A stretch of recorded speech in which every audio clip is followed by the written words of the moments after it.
Ramadan Mubarak. Ramadan Kareem. What's going on? So, first of all, I found out I was a Sufi woman today. Nice. So I feel like I was super excited about that because you guys know I love Jadena. And so if you're ready for me, Jadena, I'm ready for you. Okay. All right. Let me do mine. Oh, let me do mine. You do you and yours. Let me do me. What's going on, everybody? It's your girl, Mionne Destiny. And it's Red Summer. And this is episode 2 of MotheRed Destiny. Episode 1 got a really, really good response, a lot of good reviews. And so I'm really excited to be back with episode 2. Yay! Yes. All right. So in episode 1, we got an opportunity to talk about building a foundation for the relationship that you have with your daughter, right? And so we ended on the note of communication, and I wanted to talk about the changes in our relationship. So since this is episode 2, what changed, and then how we communicated those changes. So the first thing I want to talk about is bringing another child into the situation, right? So we talked about from 1 through 4, and then when I turned 4, I got a little brother, Ismail. So what were some of the things, some of the noticeable changes that happened, and some of the ways that you felt like it might have affected our relationship? You were definitely like my little helper. Yeah. Like when Ismail came, it was like, okay, he does have a mom though, right? Because like you were on it, you were ready. Like, oh, if he needed something, like you were there. And so like we got to, I guess, kind of like develop our relationship because like now you're by my side, like now you're with me, and like whatever we need, like, you know, you're sitting in the backseat with the baby. So like you gotta put his bottle up or give him his pacifier, you know, just whatever it was. Like you were just so on point and just got to be like my baby. Yeah. Cool. Okay. I think for me, like, well, and you already touched on it, but just from my perspective, I never had like jealous of the new baby. Like I never felt that. And I know that that's something that a lot of us children feel, especially going from being the only child, having all of the attention, getting all of the gifts, getting all of the everything. And now you have to share that with somebody else. I never felt like, I gotta share it. I was like, woohoo, like, baby, you know? Yeah. And he wasn't like a fussy kind of baby. Like Ismail was a fun baby. Like he didn't cry a lot. Like he wasn't demanding. So you could really just like play with him, and he would go off on his own. Like he didn't need a lot of attention. So like if you like when you wanted to go off and be with your friends, like he definitely was not like running behind you. Like, don't leave me. Like he'll stay in the front yard and play with his toy in the front yard till you came back. Were you intentional with the age gap? In my mind, so one would go away to college and then they would graduate at the same time. One would go to college. I was like, 4 years. Like, that's perfect. Like, I don't have 2 in high school at the same time. I won't have 2 in college. But that's... I'm sorry. It's got a little dark in here. You being shady? What's tea? No. I actually like enjoyed like having you both at the campus together. So like that year that I could come down and like see both of you at school and visit both of you, like that was really fun. Yeah. And that's I agree. Like to be at school and, you know, to be there for him for his first 2 years, so that whenever he needed his older sister, like that was really important to me. Like as soon as I got food stamps, I was like, look, you need groceries, you need snacks, like let me know, you know. So I think, and that was really important because I know how scary it can be to go to a new place. And you know, he didn't grow up in Grambling like I did. So it didn't feel as familiar with him than it did with me. So I was glad that I was able to stick around and, you know, be able to show him a little of the ropes that I could and let him do his own thing afterwards. So yeah, for sure. Absolutely. And I wanted you all to have that kind of relationship. Like, especially when your dad and I split, like I would say, like, you all always have each other. Like if you're at your dad's house or if you're in my house, like no matter what, you're there together. So I wanted you to have that, like, we are the foundation type of relationship. So, you know, I'm happy that you all have that. Not that you have to be stuck together, because I like that you both also have like your own identities there, like your own friends, like your own community. And so you can have both, like you don't have to choose. Yeah, absolutely. Okay, well, that's a good segue. I want to talk about your split and kind of some of the thing, because I know a lot of children suffer, you know, in the divorce of their parents. And I don't really felt like I had to experience that. So I want to talk about some of the ways that you communicated that and made sure that everybody was comfortable in that situation. So I had to take my mom's example in that. My mother moved away from the rest of her family with her little baby when I was like 6 months old or something like that. And so I didn't grow up around my dad. I didn't grow up around the family. And it wasn't, you know, my father was very clear, like, that's not because I don't want to be around you. Like, you just moved far away. And she never was like, your daddy don't send me money, he don't blah, blah. Like, I didn't have any negative feelings about them not living together. I didn't have any negative feelings about like being distant from him. I didn't have any negative feelings about like his interaction with me, because like I knew that my dad loved me. I knew that my mama thought my dad was a great guy. Yeah. And I could go on and then become an adult and develop my own relationship and my own understanding of him and of, you know, his presence or not in my life on my own. Like I didn't have her weight on me. And so I definitely wanted to make sure that I did that. Like I had to go back to her later and be like, you a G, like that is hard. Cause sometimes I want to be like, forget your stupid daddy. You know? But, you know, just realizing that a lot of that is just an emotional reaction, right? It's just that like you're frustrated and you want to be able to communicate it. And, you know, like everybody knows, Mionne is a daddy's girl, right? And so, you know, he would call and you would beam and, you know, whatever. Or he would get you one thing after I bought all your school clothes. And I'd be like, oh, do you see this toothbrush my daddy got me? I'll brush my teeth forever. Oh my God. And I'd be like, that is the perfect toothbrush. Like, yes, you are so lucky, right? Because like giving you that does nothing for me. Like it does nothing for me and it only hurts you. So like he's not hurt.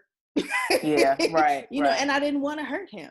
Like, so it wasn't like we had a negative, like we were fighting kind of thing. Like when I was in Chicago, he was in Michigan. Like he wasn't far away. When I was like, all right, I'm going to move to Atlanta. Like he moved to Atlanta. And so if, you know, even though we weren't together, we weren't like far from you. And even when I was going to move, you know, back up north, like I checked in with him. Like, all right, like Ismail's 14. Like I really don't have to be like, hey, is it cool? But you know, I still wanted to make sure, like, did you want him to stay with you? Like when I'm moving, is it okay if I take him? Like I really want him to come and go to the school and do this thing and blah, blah, blah. And so we were able to have that rapport with each other around it. So that was just important to me. And I'm glad that you all were able to go into adulthood, like seeing that example. Like you didn't grow up in a household that we were like yelling and cussing at each other and you know, all that kind of stuff. Like I wouldn't want to live that myself, and I definitely wouldn't want to pass that.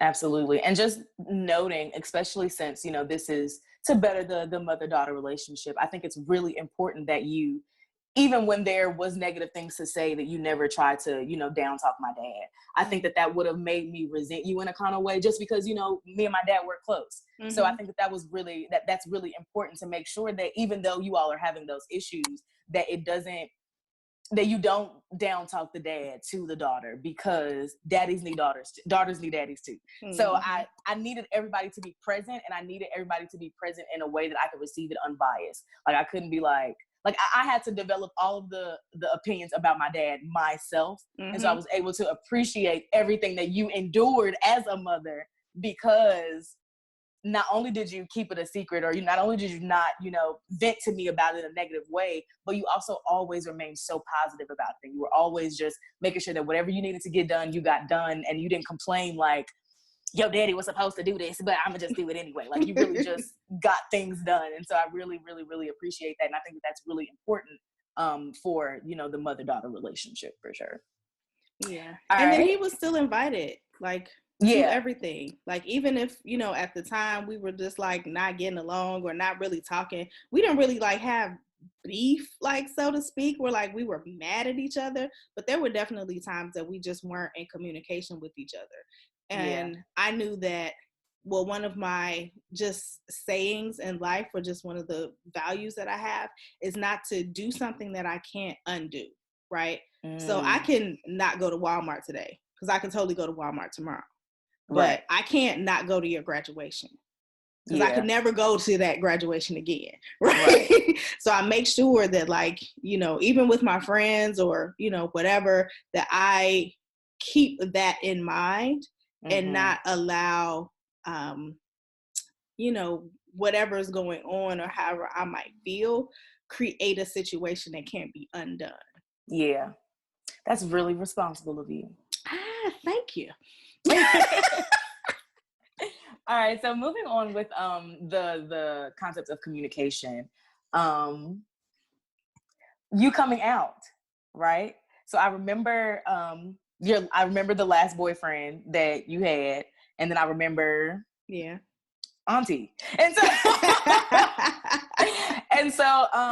I think I was present, and I was old enough to understand what was going on, I think. So I think I have a pretty good memory of it. But I want just you to be speaking to the mothers who, maybe have not come out to their children yet, or, are trying to figure out how to navigate through accepting their sexuality along with parenting and things of that nature.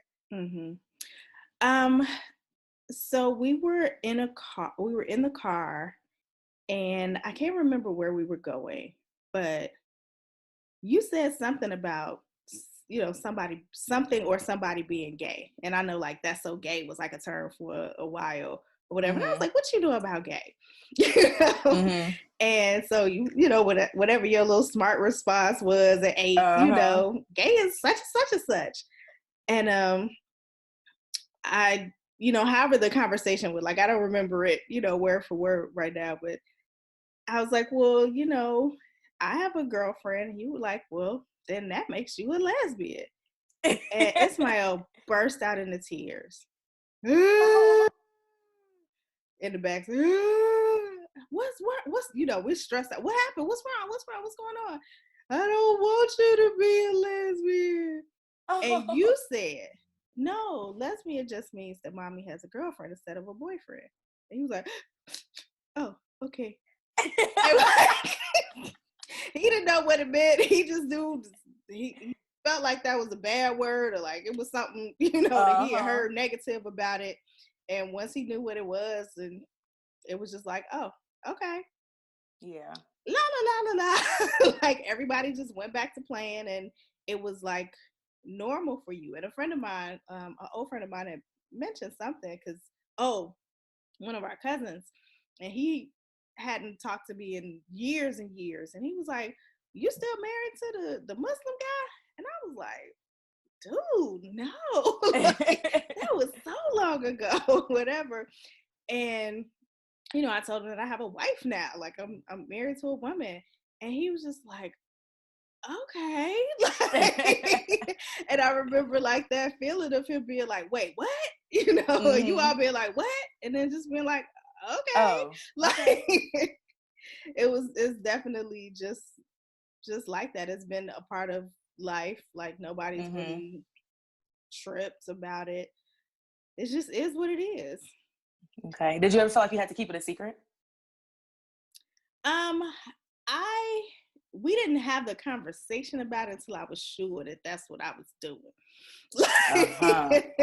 So it was like, I wasn't gonna just like meet the first girl and be like, hey y'all, guess what? Like it was like the second or third girl.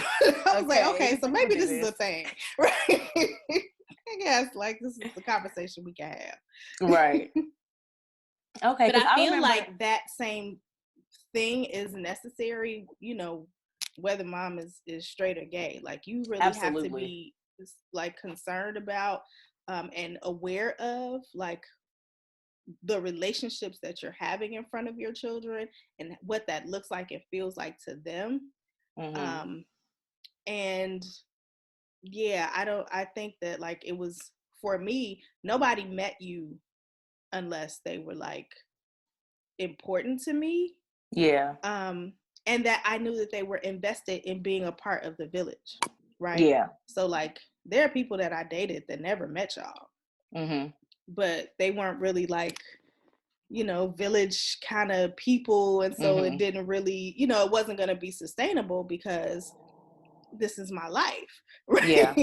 And so like that was a conversation that your dad and I had. Like the relationships that I'm in are people who I know are going to be a part of, you know, of their lives. Like there were years where I didn't know what size pants Ismael wore. What size shoe? I don't know. Like people in my life, they know, they got it. They picking the clothes out because they say I don't do it right. Right. So they took it. They had it. Like I got it. Absolutely. Yeah. I know that I felt like at a certain point that it was a secret and that I couldn't tell people that my mom was gay, and I don't know if it was in the beginning, like I'm thinking it's a secret, or like I don't want people to make fun of me. And I think that for a while, like I battled with that. And I also at one point was like, all right, my mom's gay. Am I supposed to be gay? Like, and I remember that, you know, and this is when I had stopped writing in diaries, because this is when Vicky was babysitting me, and she went through the diary and she felt like she needed to sit and let me know that I didn't need to be gay just because you were gay. You know, and I remember even like coming, I'd be like, Mama, I'm gay. He was like, girl. Anyway. But like your babysitter has two moms. Like, right. So she was definitely someone who could identify with what you were going through. Like that was another like very conscious choice, like, right, and decision to make sure that you had all the resources that you needed. And that's one thing that I began to understand the less and no offense, and I don't, you know, whatever, but I felt like in the beginning that maybe I was ashamed, and so I didn't know like I was comfortable when we were all together and we were in our village, but I never wanted to give anybody outside of the village an opportunity to hurt you or hurt me by hurting you, you know, by speaking negatively on you. But I think that the more I became comfortable with it, the more I realized like there were lots of kids who had two moms. Like there were literally lots of kids who had two moms. And I feel like the moment that I became like comfortable with it outside of the village is when I realized that a lot of people were benefiting in ways that, you know, people always made it seem like kids who grew up in gay like households were worse off. And so that's where all of that was coming from. Like, I don't want people to think I'm worse off. Like, I know that I'm not, but I don't want anybody to think that I am. Yeah. And so the moment that I became comfortable and started to communicate those feelings and stuff like that with you and with, you know, just with the people around me, I think it became a lot easier for sure. Yeah, because there was sometimes that I would be like, you know, we're just in the tire shop. Like, we're just here. You'd be like, my mama's gay. Hey, hold on. hold up. So I didn't know that you had that struggle, because on my side, it was just like, you had the flag. And because you know how I am about my mama, so I'm like, look, everybody needs to know what's going on and everybody needs to be okay with it, because if y'all not, y'all need to jump ship right now, because, you know. No, definitely. So we're episode 2. We're talking about communication. Is there anything that you wanted to ask me? So I was thinking about the no secrets thing. That's the first thing that came up. So I know that like I wanted to create this scenario or this, you know, just safe space for you to be able to talk to your mom and like have that relationship with me. How has that been for you, like with your other friends? Like, does that feel weird to you? Did it feel like awkward to have that level of, I guess, like intimate conversation with your mom more than like other people? I think like I'm always really, really shocked to find out that girls do not have the same relationship with their mom that I do. And so to me, like, it just feels like second nature. Like, especially now as an adult, I just feel like I can share anything with you. It just feels like second nature. Where I was noticing a lot of people were they were getting themselves into a lot of different situations because they weren't consulting their mother first. And so I was just like, just the things that you were saying, that we're keeping these channels open for this reason, and this reason. And I was watching everybody around me who were not keeping those channels open go through the things that you were saying we were trying to prevent. So it never felt like my mom is intruding or she's doing too much. Like the one time I kept a secret from you, you know, and that was the virginity thing and the sex thing. Like that one time, we both sat there and cried, like, why didn't you tell me? I was like, I don't know. I'm never keeping anything from you again. Because not keeping that from you had gotten me into one of those situations that I could have avoided had we had that conversation. And so I think that it's the same with any life lesson that you give or any piece of advice. Anytime you say, do this, because if you don't, this will happen. If I don't, that usually always happens. So it's like, it just felt like, it always feels like the right thing to do. Yeah, see, I didn't have that relationship with my mother or grandmother, like the women in my life. So it was important to me that I didn't have to worry that you didn't feel like you could have those conversations with me. And there were plenty of things too that I was like, well, maybe she might not want to talk to me about these things, but let me have all of these things in place so that like she can talk to somebody who is not her little, you know, how mamas feel about your little friends, right? But that you knew to consult elders in order to make life decisions, right? Because like, I remember talking to my mom, just being like, I think I'm going to get married. And she was like, all right.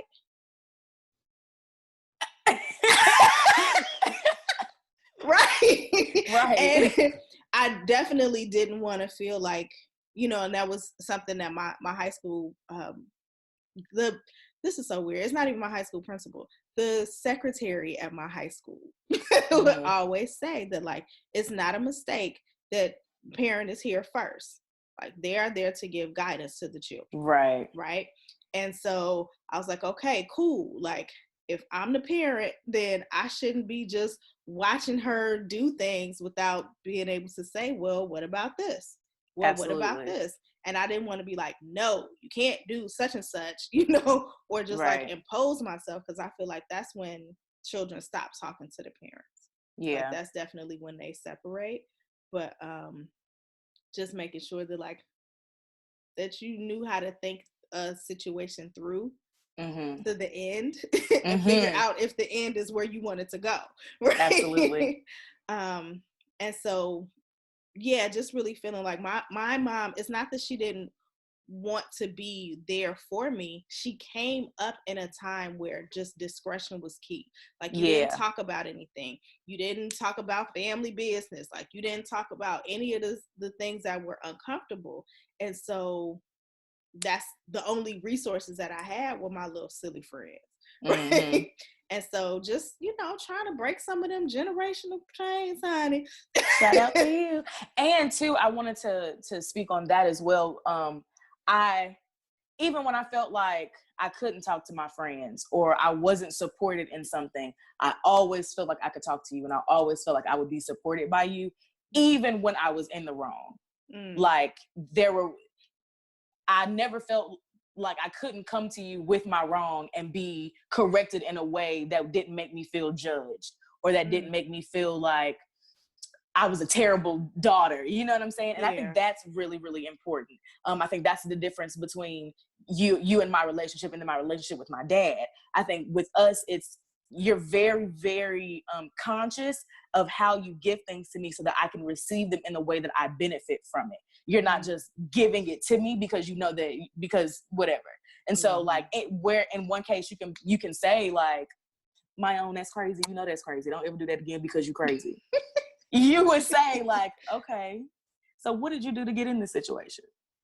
And how did you, okay, so you understand it now? You see, so helping me to think through it and not just talking at me and not just, scolding me and judging me.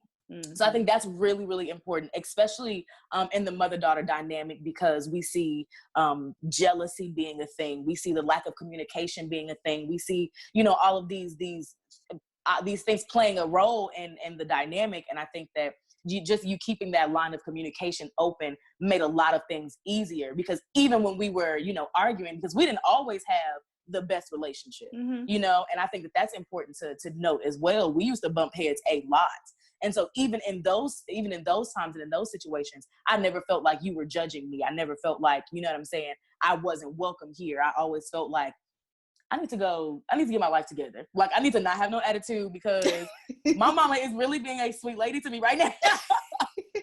Well, you can thank your aunties for that, because I'd be like, ooh, who do you think you talking to? Like, for real, like but that's one thing too. Like Auntie Musaya said when you were little, like, she is here to break all of those negative parts that we felt about how we were raised or how we grew up, right? So not being able to say no, like not being able to speak my mind about a situation, or feeling like I just gotta, sit somewhere and take, being mistreated or talked down to, or something like that. And not that like that was what I was experiencing in my home, because I came from a very loving home where I always felt like wanted and accepted. But my community was not like that, right? Yeah.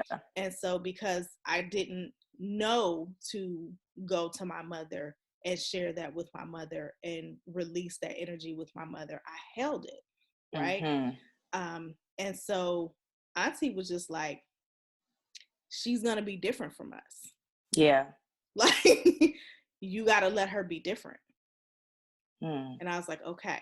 Like, so don't try to squash it. Like, don't try to, and it's not like you weren't to the extent that we see like on television and like, I hate you, Mom. Right. Like, you never did all of that, but like, you definitely had your part where you were trying to like stake your own identity and state your independence and make your own decisions. And I was just like, my big thing, you don't have to make all the mistakes by yourself.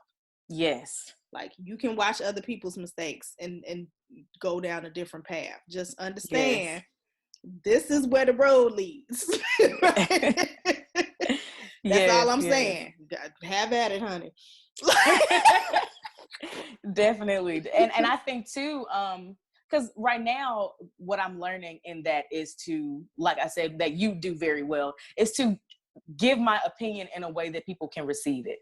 Right. And so on one hand, I got a lot of practice in stating my opinion and explaining, okay, like, I understand that you want me to wear uniform at the school that they don't have uniform, but here is why I disagree. And so being able to, with the both of you, create that kind of, I don't know even if it would be confidence, but just create that here's what I'm feeling, here's why, using these descriptive words. And I think that I've been able to get out of a lot of situations that way, just because people are able to understand what I'm thinking and why I'm doing the things that I'm doing. And then we can talk about why maybe I shouldn't do that no more, and why maybe that thought was wrong. And so we were able to really heal in the way, like heal what the problem is, because we actually know what the problem is. We're able to get down to the bottom of everything, because I'm not sugarcoating, or I'm not like you said, holding it in because I don't know how to get it out. And so I think that that's really important too, and creating the communication between the mother and daughter relationship, because there are always going to be times where I feel like I'm wrong, or I feel like, you know, I'm being wronged, and I want to always know how to communicate that best. And like you said, the parents are here first. You've been here and you've learned how to do that. And so who better to teach me, or who better to do that with than you, you know? But also, like, you all could come to me and say, like, I didn't like that. And I would reflect, like, dang, okay. I didn't mean to make you feel like that.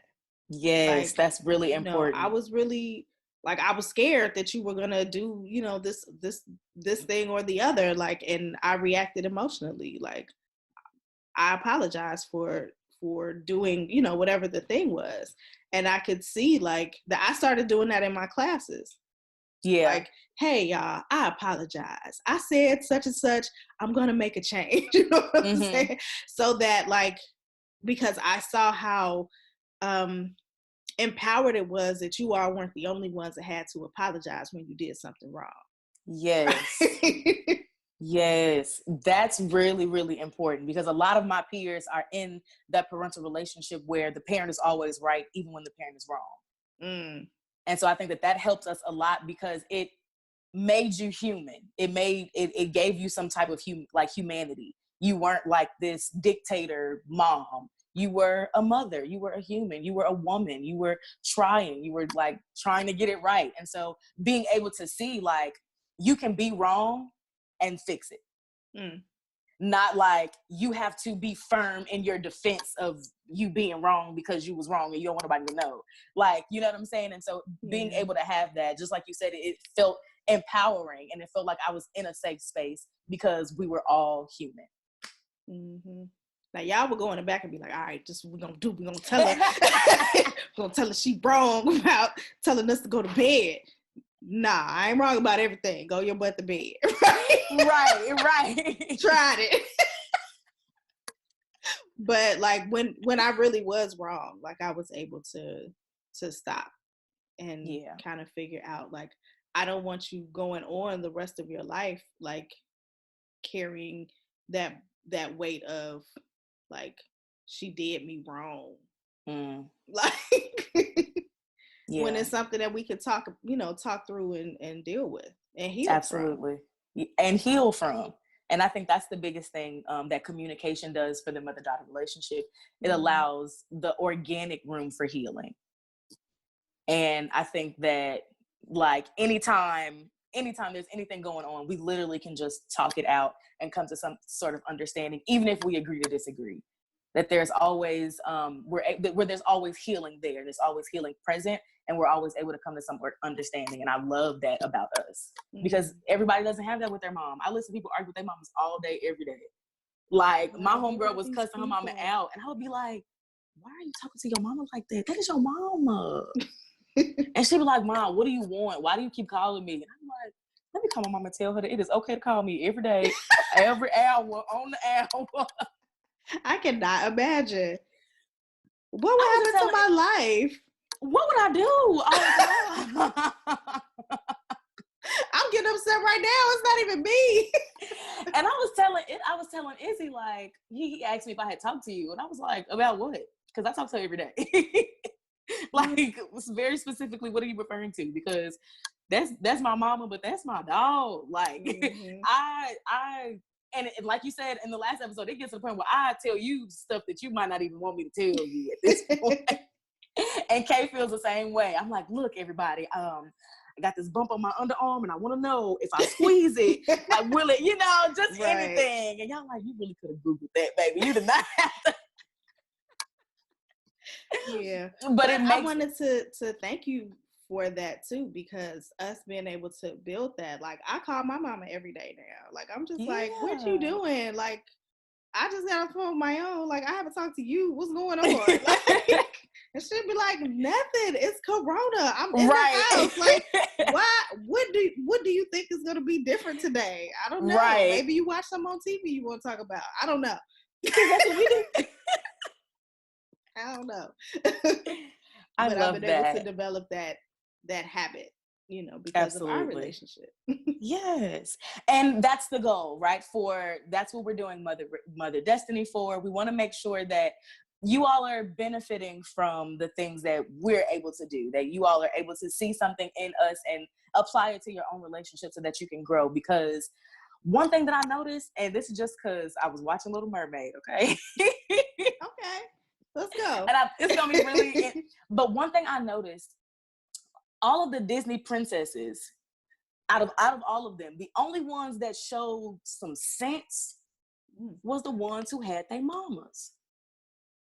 Brave, Moana, Princess and the Frog.